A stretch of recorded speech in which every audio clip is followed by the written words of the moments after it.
Hi, my name is Zach with Revox Social, and welcome to our 3-step social media strategy guide during this year's holiday season.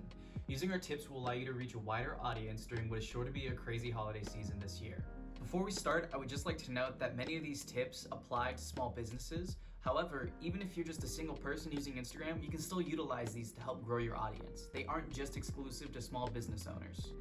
But without further ado, let's jump right into the tips. Number 1 is to showcase what you're selling or offering. People are shopping differently this year and may not be willing to walk into your store to see what you have to offer.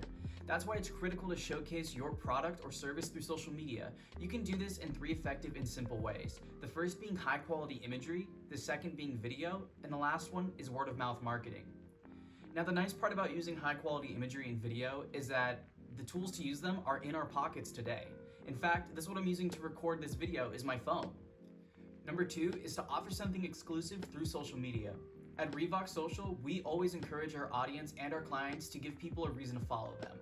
For example, maybe you're following Revox for the free and helpful social media tips and resources. With that being said, show some love to your social media followers by giving them an exclusive discount. Here are just a few ideas to offer to your loyal social media followers. The first being a coupon for 10 to 20% off that you can have your followers screenshot or print out. The second is a free item that they mention if they saw a specific post on social media. And the last one being a social media only sale through your online store that only your followers have access to and are aware of. So if you'd like to do something like the last idea, you can try Gleam.io for setting up fun social media contests and promotion.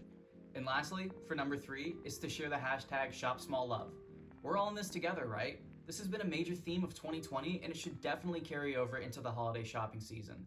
Large corporations such as Amazon and Walmart have been minimally impacted by the pandemic, and it's no secret that small businesses across the country are suffering. Here are a few ways you can pull together in solidarity. The first is to consider collaborating with other small businesses to offer special discounts or offers when they shop at other stores. I've seen people use the hashtag #SmallBizBingo as a way to encourage people to shop small. Another way is to show some hashtag local love, and it's simply to make a social media post and tag a bunch of other local businesses. And don't forget to like, comment, and share other social media posts from small businesses too. And lastly, is to just share a photo of you using another small business's product or service, or even you shopping there. This is a great way to bring physical support online. Thank you so much for watching our video today, and if you found any of these tips useful, be sure to give us a like, comment on our video, and subscribe for more useful tips.